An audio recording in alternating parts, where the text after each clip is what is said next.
శాంతి. ఈరోజు అవ్యక్త బాప్దాద యొక్క మురళి ఇది.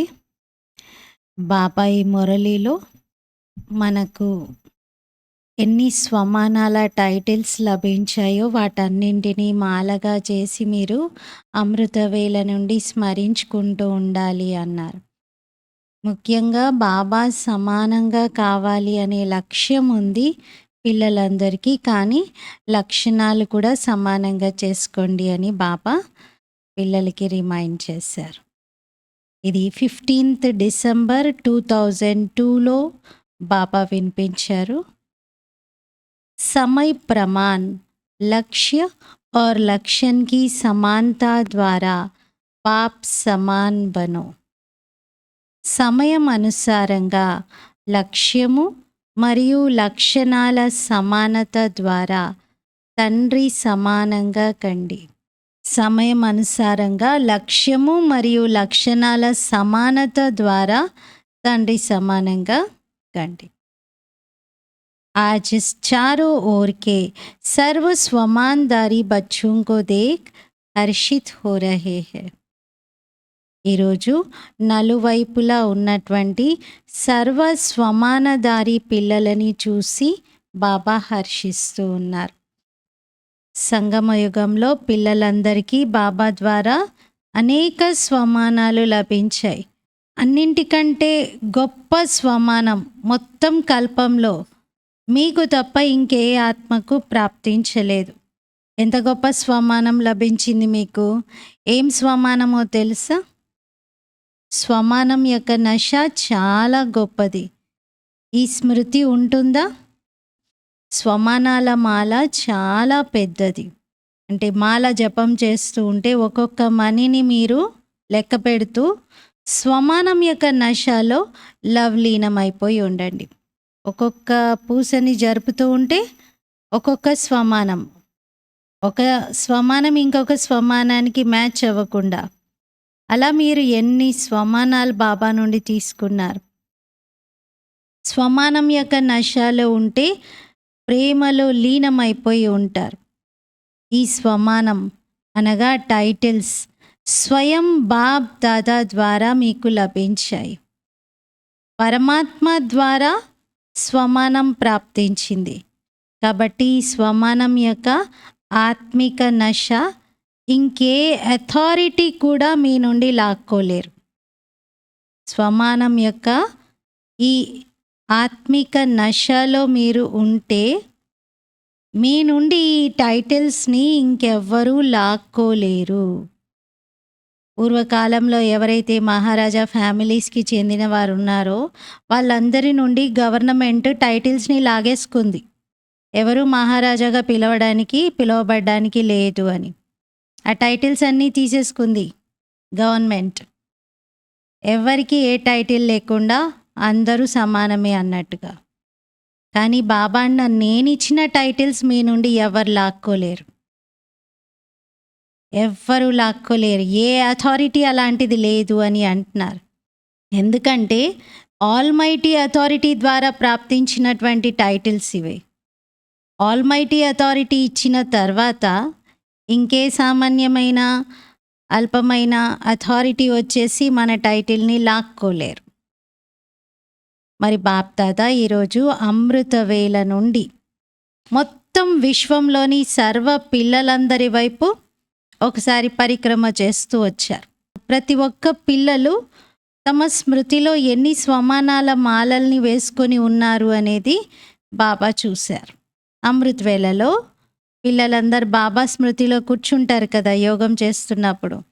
అప్పుడు ఒక్కొక్కరికి ఎన్ని స్వమానాలు గుర్తున్నాయి, స్వమానాల మాలను వీళ్ళు స్మరణ చేస్తూ ఉన్నారా, తిప్పుతున్నారా అనేది బాబా చూశారు. మాలను ధారణ చేయడం అనగా స్మృతి ద్వారా ఆ స్థితిలో స్థితులవ్వటం. స్మృతి ద్వారా ఆ స్థితిలో స్థితులవ్వటం. మరి ఇప్పుడు స్వయాన్ని చెక్ చేసుకోండి. ఎగ్జాంపుల్గా ఇప్పుడు నేను మాస్టర్ సర్వశక్తివాన్, నేను మాస్టర్ సర్వశక్తివంతుడను అని అంటున్నారు. అదొక స్వమానం, అది స్మృతిలోకి వచ్చింది. కానీ ఆ స్థితి కూడా ఉండాలి. స్మృతిలో ఉంటే మనం యోగంలో ఉన్నంత వరకు స్వమానాన్ని స్మరణ చేసుకుంటాం, గుర్తు తెచ్చుకుంటాం, అనుభవం చేస్తాం. కానీ స్థితిలో ఉన్నప్పుడు మాస్టర్ సర్వశక్తివంతులు ఏ పరిస్థితికి భయపడరు. ఎవరు ఏ రకంగా ఇబ్బంది కలిగించినా కూడా తన స్వమానాన్ని గుర్తు తెచ్చుకొని ఈజీగా దాటేస్తారు. ఇది స్థితి. స్మృతి స్థితిలోకి రావాలి అంటున్నారు బాబా. మరి ఇప్పుడు చెక్ చేసుకోండి, ఈ స్మృతి యొక్క స్థితి ఎంతవరకు ఉంటుంది? యోగం చేసినంత సమయమే ఉంటుందా? లేకపోతే ప్రత్యేకంగా యోగం చేశాక ఒక గంట వరకు ఉంటుందా? ఆ రోజంతా ఉంటుందా? లేకపోతే వెంటనే సమాప్తం అవుతుందా? ఇప్పుడు యోగంలో మంచి మంచి అనుభవాలు చేసుకోవడం, సంకల్పాలు చేయటం ఇది జరుగుతూ ఉంటుంది. యోగం అయిన తర్వాత ఏదైనా పరిస్థితి వచ్చిన తర్వాత కూడా అదే స్థితి కొనసాగుతూ ఉందా? ఎంత సమయం ఉంటుంది ఆ స్థితి మరి? స్థితి ఉంటుంది, కానీ ఎంత సమయం ఉంటుంది? ఎంత పర్సంటేజ్‌లో ఉంటుంది? బాప్దాదా చూస్తూ ఉన్నారు. స్వమానం యొక్క నిశ్చయం మరియు దాని ఆత్మిక నశ రెండిటి బ్యాలెన్స్ ఎంతవరకు ఉంటుంది? నిశ్చయం ఉంది, నాలెడ్జ్‌ఫుల్‌గా అవ్వాలి అని. ఒకవేళ మీకు నిశ్చయం ఉంటే నాలెడ్జ్‌ఫుల్‌గా అవుతారు. కానీ ఆత్మిక నశ కూడా ఉంటే పవర్‌ఫుల్‌గా అవుతారు. మరి నాలెడ్జ్‌ఫుల్‌గా అవ్వడంలో కూడా 2 రకాలున్నాయి. ఒకటేమో నాలెడ్జ్‌ఫుల్, ఇంకొకటేమో నాలెడ్జబుల్. నాలెడ్జ్‌ఫుల్ అంటే జ్ఞానవంతుల స్థితి. నాలెడ్జబుల్ అంటే జ్ఞాన స్వరూప స్థితి. జ్ఞానవంతులుగా కావడం అంటే నాలెడ్జ్‌తో ఫుల్ నిండిపోయి ఉండడం, చాలా నాలెడ్జ్ కలిగి ఉండడం. కానీ నాలెడ్జబుల్‌గా కావడము అంటే జ్ఞానాన్ని స్వరూపం ద్వారా కూడా చూపించడం. జ్ఞానం ఎలాగో ఉంటుంది జ్ఞాన స్వరూపుల్లో, కానీ ఆ జ్ఞానం అనేది వారు చెప్పకముందే వారి స్వరూపంలో కనబడుతూ ఉంటుంది. ఇలా నాలెడ్జబుల్, నాలెడ్జ్‌ఫుల్ అంటున్నారు. నాలెడ్జ్‌ఫుల్‌గా కావడం గొప్ప విషయం ఏమీ కాదు, కానీ నాలెడ్జబుల్‌గా కావాలి. మరి ఇప్పుడు స్వయాన్ని ప్రశ్నించుకోండి, నేనెవరిని? బాప్దాదాకు తెలుసు పిల్లలందరి లక్ష్యం అయితే చాలా ఉన్నతంగా ఉంది. లక్ష్యం ఉన్నతంగా ఉంది కదా? ఏం ఉన్నతంగా ఉంది? ఎంత ఉన్నతంగా ఉంది? ఏం లక్ష్యం పెట్టుకున్నారు? అందరూ నేను బాబా సమానంగా అవుతాను అంటున్నారు. మరి బాబా ఎంత ఉన్నతోన్నతమైన వారో బాబా సమానంగా అయ్యేటువంటి లక్ష్యం కూడా అంతే ఉన్నతంగా ఉంటుంది, ఉండాలి కూడా.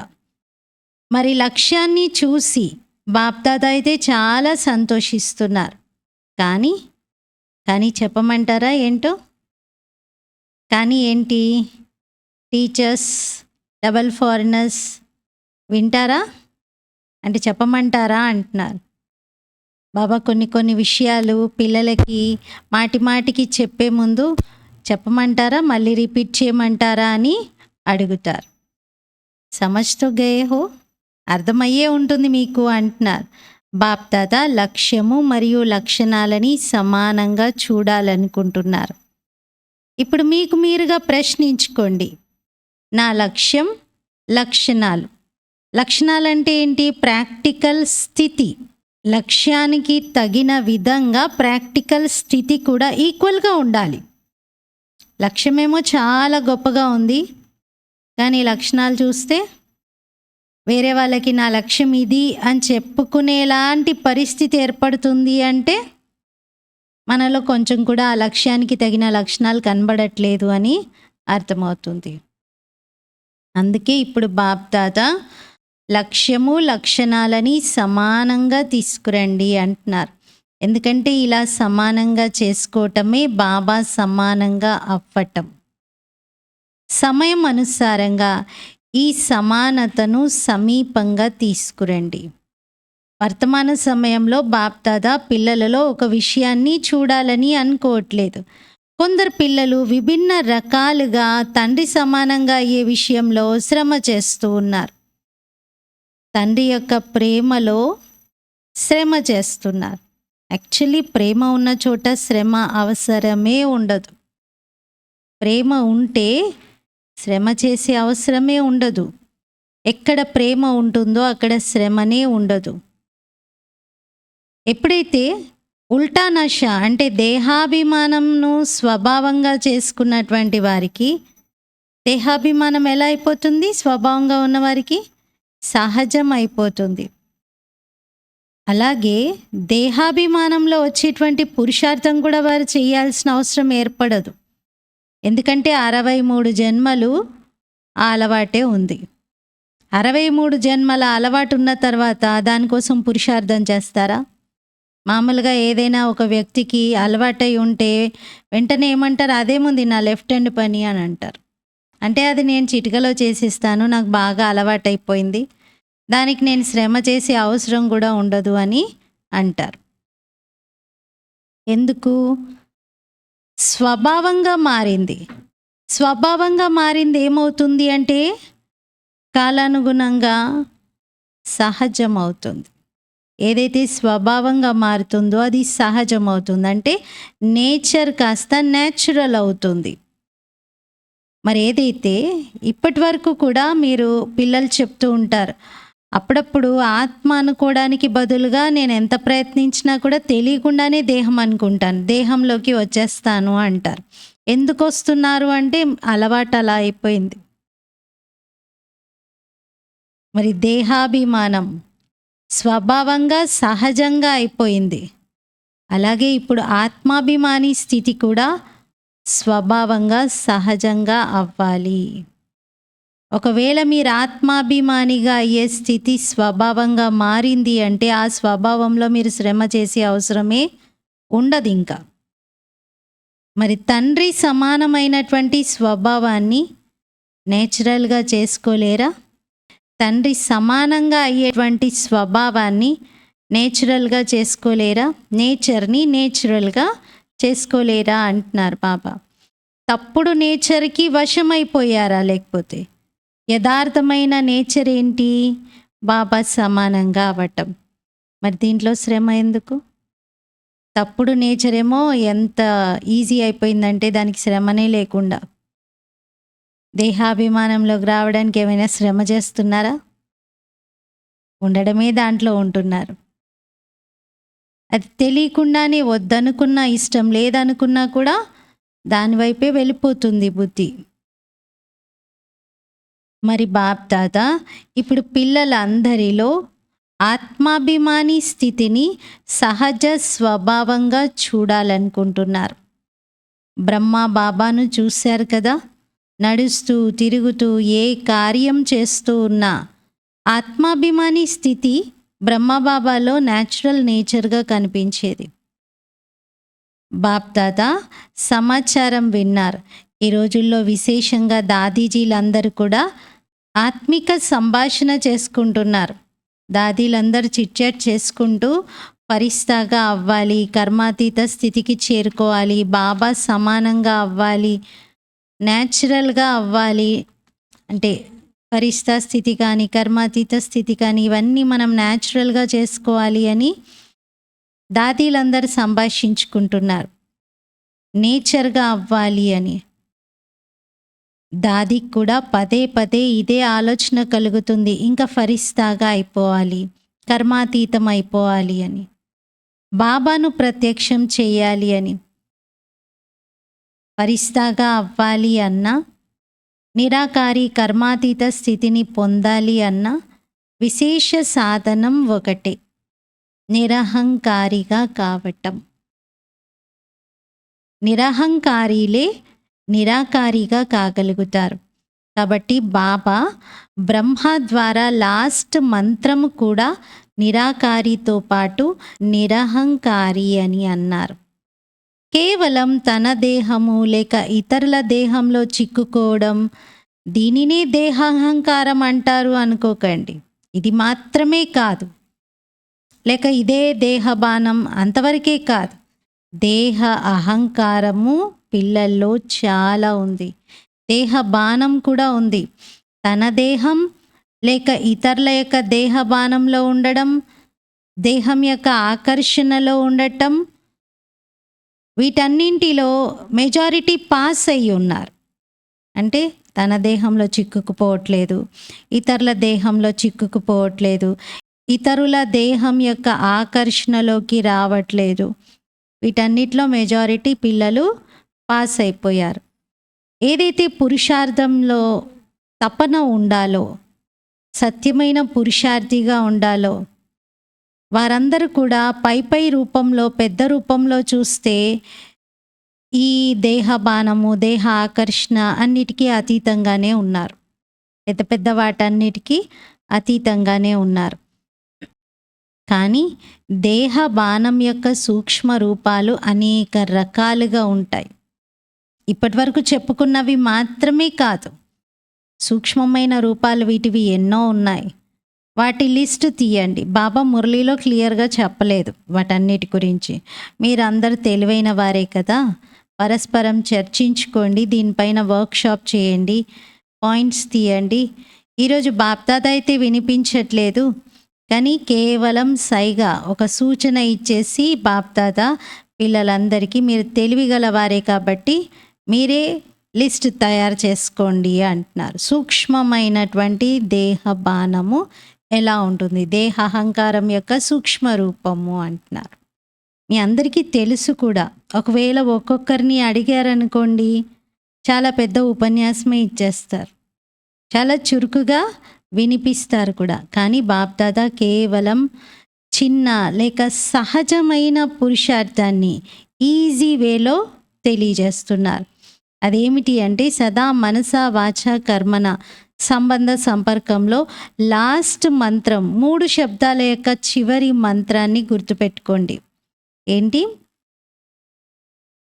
3 శబ్దాలు, బ్రహ్మబాబా అంతిమ వాక్యాలు: నిరాకారి, నిరహంకారి, నిర్వికారి.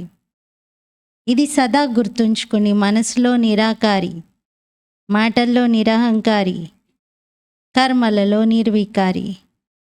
సదా సంకల్పంలో కూడా చెక్ చేసుకోవాలి, మహామంత్రం సంపన్నంగా ఉందా, మహామంత్రం గుర్తుందా. అలాగే మాటలు, కర్మలు అన్నింటిలో కూడా 3 శబ్దాలు గుర్తుంచుకోండి, మరియు మ్యాచ్ చేసుకోండి. మ్యాచ్ చేయడం అంటే బాబాతో సమానంగా ఉందా లేదా అనేది చూసుకొని తేడా ఉంటే దాన్ని పూడ్చండి. ఇదైతే సహజం కదా, మొత్తం మురళి గుర్తుపెట్టుకోలేరు కదా, అందుకని బాబా 3 శబ్దాలు గుర్తుపెట్టుకోండి అంటున్నారు. ఈ మహామంత్రము సంకల్పాన్ని శ్రేష్టంగా తయారు చేస్తుంది. ఈ మహామంత్రము సంకల్పాన్ని కూడా శ్రేష్టంగా తయారు చేస్తుంది. వాణిలో ఈ మహామంత్రం నిర్మాణతను తీసుకొస్తుంది, కర్మలలో సేవా భావాన్ని కలిగిస్తుంది, సంబంధ సంపర్కంలో సదా శుభ భావన, శుభ కామన యొక్క వృత్తిని తయారు చేస్తుంది. బాప్దాదా సేవా సమాచారంను వింటున్నారు. సేవల్లో ఈ రోజుల్లో విభిన్న రకాల కోర్సులను తయారు చేశారు, కానీ ఒక కోర్స్ అయితే ఇంకా తయారే చేయట్లేదు అంటున్నారు. ఆ కోర్స్ ఇంకా మిగిలిపోయి ఉంది అంటున్నారు.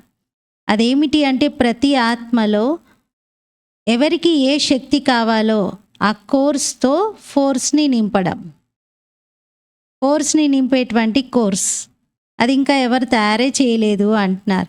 శక్తిని నింపే కోర్స్ వాచ ద్వారా వినిపించే కోర్స్ కాదు, అవి చాలా అయిపోయాయి, ఎక్కువైపోయాయి. అవి ఒక్కో వింగ్ది ఒక్కో రకం టాక్స్ ఉన్నాయి, అంటే జ్ఞానాన్ని అర్థం చేయించే విధానాలు ఉన్నాయి, కోర్సెస్ ఉన్నాయి.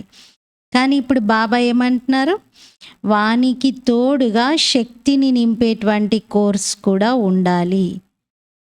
దీంతో మంచిది మంచిది అనడమే కాకుండా వారు మంచిగా కూడా అయిపోతారు. కేవలం మీ జ్ఞానం బాగుంది బాగుంది అని అనడం కాకుండా బాగా అయిపోతారు వారు. ఎప్పుడు? కోర్స్ ద్వారా ఫోర్స్ని కూడా నింపినప్పుడు. వారు వర్ణన కూడా చేస్తారు, ఈరోజు నాకు శక్తి యొక్క అంచెలి లభించింది అని. అంచెలిని కూడా అనుభవంలో చెప్తారు. నేను ఫలానా వారి ద్వారా జ్ఞానం వింటూ ఇలాంటి అనుభవం చేసుకున్నాను, నాలో ఈ శక్తి వచ్చింది అని. కోర్స్ చేయించండి, కానీ ముందుగా స్వయానికి చేయించుకోండి కోర్స్. ఇతరులకు చెప్పే కోర్సు ఫస్ట్ మనకి మనం చెప్పుకోవాలి. మనకి ఫస్ట్ స్టూడెంట్ ఎవరు? మనమే. కోర్స్ ఎవరికి చేయించాలి? మనకి మనమే. ముందు మీకు మీరు చెప్పుకోండి కోర్స్, ఆ తర్వాత ఇతరులకు చెప్పండి. మరి విన్నారా బాప్దాదా ఏం కోరుతున్నారో? లక్ష్యము లక్షణాలను సమానంగా తయారు చేసుకోండి. లక్ష్యం అయితే అందరిది చూసినప్పుడు బాప్దాదాకు చాలా చాలా సంతోషం కలుగుతుంది. ఇప్పుడు కేవలం సమానంగా చేసుకోండి. మరి తండ్రి సమానంగా అవ్వడం సహజం కదా. తండ్రి సమానంగా సహజంగా అయిపోతారు. బాప్దాదా అయితే పిల్లలందరినీ సమానం కన్నా కూడా ఉన్నతంగా, తనకన్నా కూడా గొప్పగానే చూస్తారు. సదా బాప్దాదా పిల్లలందరినీ ఎక్కడ పెట్టుకుంటారు? తనకన్నా కూడా గొప్పగా అంటున్నారు. ఎక్కడ? తలపైన. వాళ్ళని మీరు నెత్తినెక్కించుకున్నారు, తలపైన పెట్టుకున్నారు అని అంటారు లౌకికంలో. బాబా అంటారు, నా పిల్లలందరినీ నేను నా తలపైన ఎక్కించుకుంటాను అంటారు. తలపైన ఏముంటుంది? కిరీటం. బాబా ఏమంటారంటే, పిల్లలు మీరందరూ నా తలపైన కిరీటం వంటివారు. కిరీటము ఎప్పుడైనా తల కన్నా ఉన్నతంగా ఉంటుంది కదా. హెడ్ ఇక్కడి వరకు ఉంటే కిరీటం ఇంకా పై వరకు ఉంటుంది. మీరందరూ టీచర్స్ తలపైన కిరీటం వంటి వారే కదా. టీచర్స్తో మాట్లాడుతున్నారు. చూడండి ఎంతమంది టీచర్స్ వచ్చారు. ఒక్క గ్రూప్లోనే ఇంతమంది టీచర్స్ ఉన్నారంటే ప్రతి గ్రూప్లో ఎంతమంది టీచర్స్ ఉంటారు? టీచర్స్ అందరూ బాప్దాదా యొక్క ఒక ఆశను పూర్తి చేయాలని సంకల్పం చేశారు, కానీ ఇంకా సన్ముఖంగా తీసుకురాలేదు. తెలుసు కదా ఏం సంకల్పమో? ఒకటి, బాప్దాదా ఏదైతే చెప్పారో ఇప్పటి వరకు వారసు లేక మాలను తయారు చేయలేదు, చెయ్యండి అని. ఎలా అయినా సరే వారసుల మాల తయారు చేయాలని టీచర్స్ సంకల్పించారు. జనరల్ మాల కాదు, వారిస్ క్వాలిటీ ఆత్మల యొక్క మాల. రెండవది ఏమిటి అంటే సంబంధ సంపర్కంలో ఉండేటువంటి వారందరినీ మైక్గా తయారు చేయడం. ఇంకా మీరు ఉపన్యాసం ఇవ్వకూడదు, కానీ వాళ్ళే మీ వైపు నుండి మీడియా పర్సన్ లాగా అయిపోయి వాళ్ళే బాబా సందేశాన్ని అందించాలి. మీరు మీడియా తయారు చెయ్యండి. ఇప్పుడు మీడియా ఏం చేస్తుంది? తప్పుడు వార్తలను కూడా వ్యాపింపచేస్తుంది, పెద్ద శబ్దం చేస్తూ వ్యాపింపచేస్తుంది. మరి మైక్ ఎలాంటి వారిని మీరు తయారు చేయాలంటే మీడియా ఎదుట ప్రత్యక్షత యొక్క శబ్దాన్ని వ్యాపింప చేయాలి. అలాంటి మైక్ని మీరు తయారు చేయండి. మీరేమంటున్నారు? భగవంతుడు వచ్చేసారు, భగవంతుడు వచ్చేసారు అని. వాళ్ళేమో కామన్గా భావిస్తున్నారు. వాళ్ళకైతే అసలు ఆ నిశ్చయం కూడా ఉండదు. కానీ ఇదే మాటను, భగవంతుడు వచ్చేసారు అనే మాటను మన వైపు నుండి వేరే వాళ్ళు చెప్పాలి. మీ గురించి మీరే గొప్పగా చెప్పుకుంటే దాని ప్రభావం అంతగా పడదు. మీ వైపు నుండి ఇతరులు చెప్పాలి, అథారిటీ కలిగిన వారు చెప్పాలి, అంటే అధికారులు చెప్పాలి. కానీ మొట్టమొదట మీరు స్వయాన్ని శక్తుల రూపంలో ప్రత్యక్షం చేసుకోండి. ఎప్పుడైతే శివశక్తులు ప్రత్యక్షం అవుతారో అప్పుడే బాబా ప్రత్యక్షత జరుగుతుంది.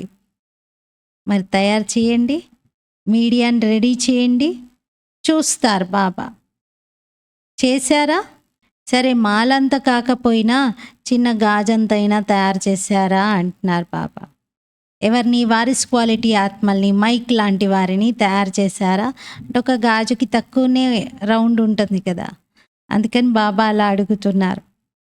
బాప్దాదా చూస్తారు ఎవరెవరు రెడీగా ఉన్నారు. మంచి ధైర్యం చూపిస్తున్నారు. విన్నారా టీచర్స్ ఏం చేయాలో? శివరాత్రికి వారిస్ క్వాలిటీని తయారు చేయండి, మైక్ని తయారు చేయండి. ఆ తర్వాత నెక్స్ట్ ఇయర్ శివరాత్రి వరకు అందరి నోటి నుండి శివబాబా వచ్చేసారు, శివబాబా వచ్చేసారు అనే శబ్దమే వ్యాపింప చేయాలి. అలాంటి శబ్దమే వ్యాప్తి అవ్వాలి అంటున్నారు. అలాంటి శివరాత్రిని జరుపుకోండి. ప్రోగ్రామ్స్ అయితే చాలా మంచిగా జరుపుకుంటున్నారు. ప్రోగ్రామ్స్ ఏమేం చెయ్యబోతున్నాము అనేది కూడా బాబాకు ముందుగా సమాచారాన్ని ఇచ్చారు. ప్రోగ్రామ్ బాగుంది. మంచిగా తయారు చేస్తున్నారు. కానీ ప్రతి ప్రోగ్రామ్‌లో ఒక మైక్‌ని తయారు చేయండి. ఎవరైనా వారసులను తయారు చేయండి. ఈ పురుషార్థం చేయాలి, ఉపన్యాసం చేయాలి, తర్వాత వెళ్ళిపోవాలి. అంతవరకే ఆలోచించకండి. ఇప్పటివరకైతే 66 సంవత్సరాలు గడిచిపోయింది.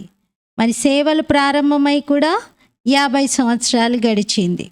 ఎందుకంటే సింధులో ఉన్నంత వరకు సేవలేమీ చేయలేదు. సింధులో ఉన్నంత వరకు సేవ పాత్రని లేదక్కడ. అక్కడంతా తపస్యనే.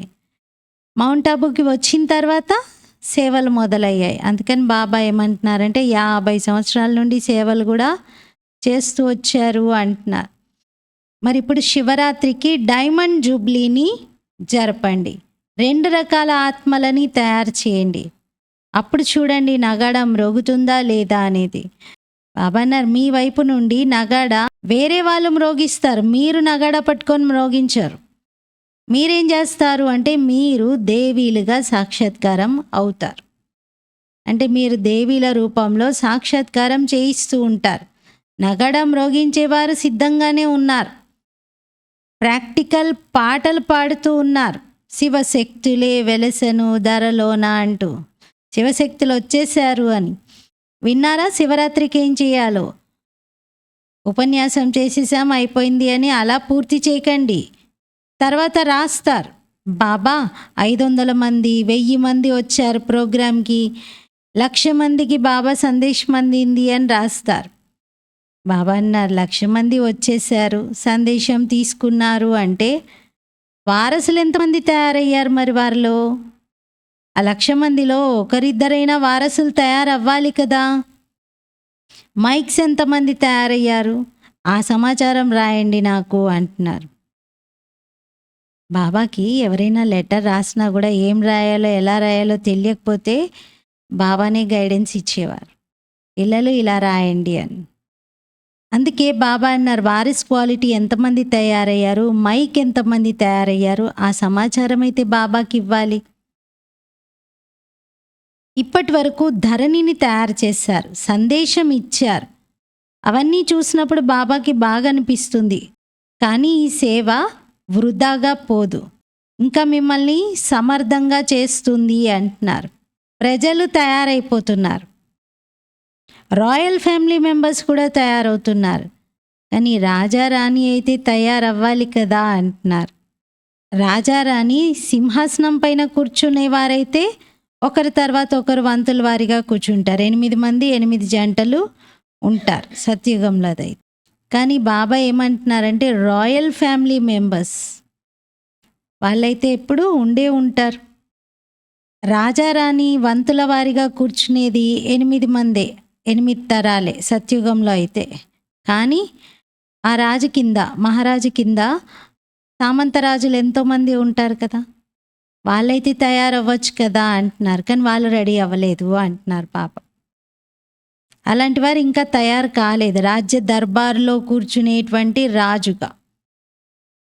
నారాయణుడేమో మహారాజు, మహారాజు కింద నార్మల్ రాజులు ఉంటారు. అలాంటి వారు ఇంకా తయారు కాలేదు అంటున్నారు బాబా. మరి వాళ్ళందరినీ తయారు చేయండి. రాజ్య దర్బారు చాలా శోభనికంగా ఉండాలి అంటున్నారు. విన్నారా శివరాత్రికి ఏం చేయాలో? పాండవులు వింటున్నారా? చెయ్యెత్తండి. వింటున్నారా పాండవులు? శ్రద్ధ పెట్టండి. పెద్ద పెద్ద మహారథులు కూర్చున్నారు. బాప్దాదా సంతోషపడుతున్నారు. ఇది కూడా పిల్లలందరికీ తండ్రితో ఉన్నటువంటి హృదయపూర్వకమైన ప్రేమ. ఎందుకంటే మీరందరూ సంకల్పం చేశారు ప్రత్యక్షత ఎప్పుడు జరుగుతుంది ఎప్పుడు జరుగుతుంది అని. మరి బాప్దాదా వినిపిస్తూ ఉన్నారు. మరి ఏం విన్నారు? మధుబన్ వాసీలు ఆలోచిస్తూ ఉంటారంట, బాబా మధుబన్లో వస్తారు, ఇక్కడికే వస్తారు, కానీ మమ్మల్ని ఏం పట్టించుకోరు, మమ్మల్ని అసలు పలకరించరు, మధుబన్ వాసీల గురించి ఏం మాట్లాడరు అని. మరి బాబా అన్నారు మధుబన్ వాసి అంటే ఎవరు? శాంతివన్, పాండవ్ భవన్, జ్ఞాన్ సరోవర్ అందరూ మధుబన్ నివాసీలే. ఇల్లు పెద్దదైందనుకోండి, ఇంట్లో గదులు పెరుగుతాయి. అప్పుడు ఆ కొత్త గదుల్లో వేరే వాళ్ళు ఎవరైనా మన ఫ్యామిలీ మెంబర్సే ఉంటే, అది వేరే ఇల్లు, ఇది వేరే ఇల్లు అంటారా? ఇల్లంతా ఒకటే కదా! మేమంతా ఒక చోటే ఉంటాం. మేమంతా ఒకే ఇంట్లో ఉంటాం అని అంటారు కదా! గదులు వేరైనా సరే. ఒకే ఇంట్లో ఉంటాం అంటారు కదా! అలాగే మధుబన్ అయినా, జ్ఞాన్ సరోవర్ అయినా, పాండవబన్ మధుబన్ అని పాండవభవనాన్ని అంటాము. కానీ జ్ఞాన్ సరోవరం అయినా, శాంతివన్ అయినా, ఆనంద సరోవర్ అయినా, మన్మోహిని వన్ అయినా, మానస్ సరోవరం అయినా ఇప్పుడు ఎన్నో వేర్వేరు క్యాంపసెస్ తయారయ్యాయి. అన్నీ మధుబన్ అని పిలువబడతాయి. మధుబన్ యొక్క గదులవి కమరే. మధుబన్ అంతా ఒక్కటే. మధుబన్ నుండి నగాడా మ్రోగుతుందా? ఎక్కడి నుండి నగాడా మ్రోగుతుంది? ఎక్కడి నుండి మ్రోగాలి? ఢిల్లీ నుండి అని అన్నారు. బాబా అన్నారు మధుబన్ నుండి కాదా? ఢిల్లీ నుండేనా? చెప్పండి నలువైపుల నుండి అని. ఒకవైపే మ్రోగించకూడదు కదా! మధుబన్ నుండి కూడా మ్రోగుతుంది. అలాగే నలువైపుల నుండి కూడా మ్రోగుతుంది. అప్పుడే కానీ కుంభకర్ణులు మేల్కొంటారు. మధుబన్ వారు సేవలో అలసిపోని వారిగా ఈ సేవా పాత్రను పోషిస్తున్నారు కదా! అలాగే ఈ మనసా సేవను కూడా చేస్తూ ఉండండి. కేవలం కర్మనా సేవ మాత్రమే కాదు, మనస, వాచ, కర్మన 3 సేవలు చేస్తున్నారు కదా! ఇంకా ఎక్కువ చేయండి. అచ్చా, మధుబన్ వారిని మర్చిపోలేదు. బాప్దాదా వచ్చేది మధుబన్లోనే. కానీ మధుబన్ పేరును తీసుకోరు అని మధుబన్ వారు అనుకుంటారు. మధుబన్ అయితే సదా గుర్తుండనే ఉంటుంది బాబాకు. మధుబన్ లేకపోతే వీరందరూ వచ్చి ఎక్కడ ఉంటారు, ఎక్కడ తింటారు? వీళ్ళందరికీ సేవాదారులైన మీరు సేవ చేయకపోతే తినటానికి, ఉండటానికి ఉండదు కదా! అందుకే మధుబన్ వారిని బాప్దాదా మనస్ఫూర్తిగా గుర్తు చేస్తారు. మరియు మనస్ఫూర్తిగా, హృదయపూర్వకంగా ఆశీర్వాదాలను కూడా ఇస్తారు. అచ్చా, మధుబన్ వారిపైన చాలా ప్రేమ ఉంది. టీచర్ల పైన కూడా ప్రేమ ఉంది. మధురాతి మధురమైన మాతలపై కూడా ప్రేమ ఉంది. అలాగే మహావీరులైన పాండవుల పైన కూడా ప్రేమ ఉంది. పాండవులు లేకపోయినా కూడా గతి లేదు. అందుకే చతుర్భుజ రూపం యొక్క మహిమ ఎక్కువగా ఉంది. పాండవులు మరియు శక్తులు ఇద్దరి కంబైన్డ్ స్వరూపమే చతుర్భుజుడైనటువంటి విష్ణువు. అచ్చా, మధుబన్లోని పాండవులు మీ అందరికీ నష కూడా ఉంది కదా! విజయానికి చెందిన నష, వేరే వేరే నషాలు కాదు. మంచిది. పాండవ భవన్లో మెజారిటీ పాండవులు ఉన్నారు. పాండవులు లేకపోతే మీ అందరికీ మధుబన్లో మజానే రాదు. అందుకే మిమ్మల్ని ఆనందంగా ఉంచే, తినిపించే మరియు ఎగిరింపజేసేటువంటి మధుబన్ నివాసీలదే బలిహారం. అంటే గొప్పతనం అంతా కూడా మధుబన్ నివాసీలదే అంటున్నారు. ఈరోజు బాప్దాదా మధుబన్ నివాసులను అమృత వేళ నుండి గుర్తు చేసుకుంటూ ఉన్నారు.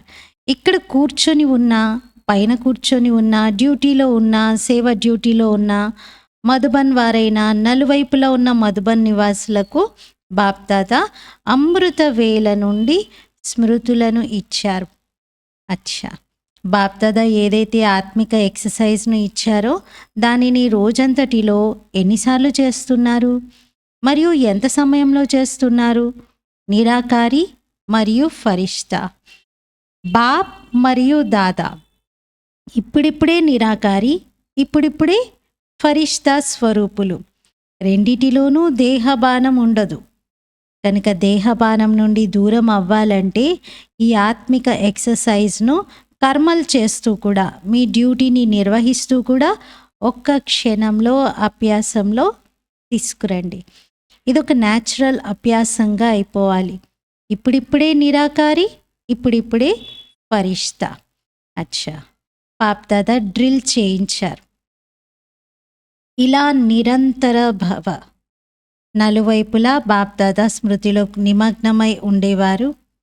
బాబా సమానంగా అయ్యే లక్ష్యాన్ని లక్షణాల్లో సమానంగా చేసుకునేవారు. ఎవరైతే మూలలో సైన్స్ సాధనాల ద్వారా రాత్రైనా పగలైనా మేల్కొని కూర్చున్నారో అటువంటి పిల్లలకు కూడా బాప్దాదా ప్రియ స్మృతులను, అభినందనలను మరియు హృదయపూర్వకమైన ఆశీర్వాదాలను ఇస్తున్నారు. బాప్దాదాకు తెలుసు, అందరి హృదయంలో ఈ సమయంలో హృదయాభిరాముడైన బాబా స్మృతి ఇమిడి ఉంది. మూల మూలలలో కూర్చొని ఉన్న పిల్లలు ప్రతి ఒక్కరికి బాప్దాదా వ్యక్తిగత పేరు సహితంగా ప్రియ స్మృతులను ఇస్తున్నారు. పిల్లలందరి పేర్ల మాలను జపించినట్లయితే రాత్రంతా పూర్తయిపోతుంది.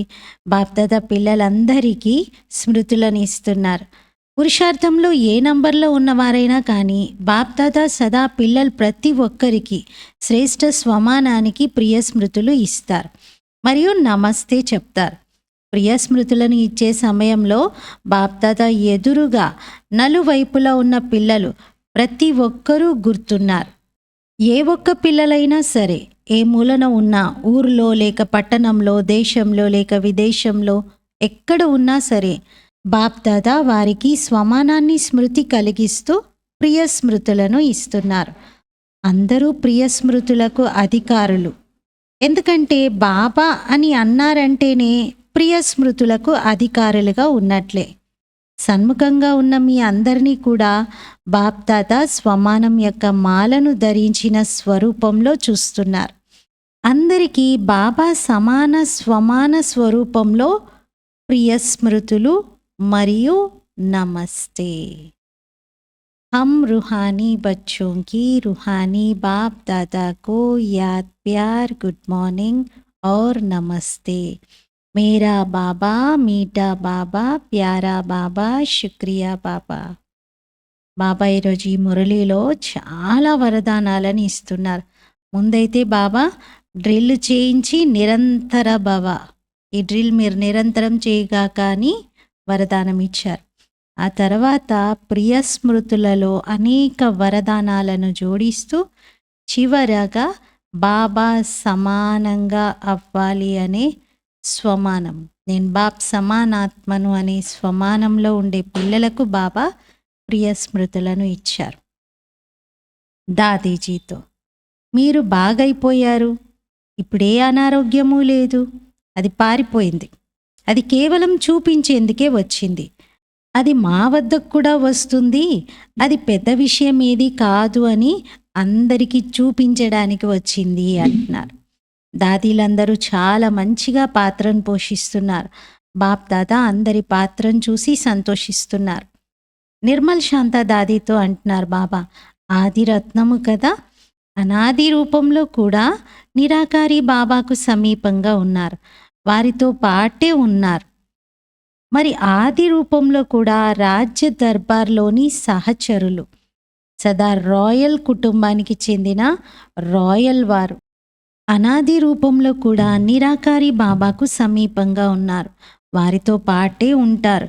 మరి ఆది రూపంలో కూడా రాజ్య దర్బార్లోని సహచరులు, సదా రాయల్ కుటుంబానికి చెందిన రాయల్ వారు. మరియు సంగం యుగంలో కూడా ఆదిరత్నంగా అయ్యే భాగ్యం లభించింది. ఇది చాలా గొప్ప భాగ్యమే కదా. మీరు హాజరై ఉండటమే అందరి కొరకు వరదానం. ఏదైనా మాట్లాడినా మాట్లాడకపోయినా, ఏదైనా చేసినా చేయకపోయినా మీరు హాజరై ఉండటమే. ఎందుకంటే అందరూ దాదిని చూడగానే బ్రహ్మబాబాను చూసినటువంటి అనుభూతిని పొందుతారు. అందుకే మీరు హాజరై ఉండటమే అందరి కోసం వరదానం. అచ్చా, ఈరోజటి వరదానం, లౌకిక అలౌకిక జీవితంలో సదా అతీతంగా అయి పరమాత్ముని తోడు యొక్క అనుభవం ద్వారా నష్టో మోహాభవ. లౌకిక అలౌకిక జీవితంలో సదా అతీతంగా అయి పరమాత్ముని తోడు యొక్క అనుభవం ద్వారా నష్టో మోహాభవ. వివరణ: సదా అతీతంగా ఉన్నదానికి గుర్తు ప్రభు ప్రేమ యొక్క అనుభూతి. మరియు ఎంతగా ప్రేమ ఉంటుందో అంతగా తోడుగా ఉంటారు, వేరుగా ఉండరు. తోడుగా ఉండటాన్ని ప్రేమ అని అంటారు. తండ్రి తోడుగా ఉన్నప్పుడు మరి అన్ని భారాలను తండ్రికి ఇచ్చేసి స్వయం తేలికగా అవ్వండి. ఇదే నష్టోమోహగా అయ్యేందుకు విధి. కానీ పురుషార్థం యొక్క సబ్జెక్టులో సదా అన్న పదాన్ని అండర్లైన్ చేయండి. లౌకిక మరియు అలౌకిక జీవితంలో సదా అతీతంగా ఉండండి. అప్పుడు సదా తోడి యొక్క అనుభవం కలుగుతుంది. స్లోగన్: వికారాల రూపీ సర్పాలను మీ పానుపుగా చేసుకోండి, అప్పుడు సహజ యోగిగా అవుతారు. విష్ణుమూర్తి శేషపాన్పు పైన పవలిస్తున్నట్టుగా చూపిస్తారు. అది సంగమయుగంలోని మన పురుషార్థం యొక్క స్థితి. ఎలా ఉండాలి అంటే వికారాలన్నింటినీ మన పానుపుగా చేసుకుని, అంటే వికారాలను మన ఆధీనపరుచుకొని వాటిపైన మనం విశ్రమించడం. అంటే వికారాలపైన విజయాన్ని పొందినటువంటి స్థితికి గుర్తుగా అలా చూపిస్తారు. అది సహజ యోగిగా అయిన దానికి గుర్తు. ఈరోజు స్వమానము: నేను నష్టో మోహ ఆత్మను. నేను నష్టో మోహ ఆత్మను. ఓం శాంతి.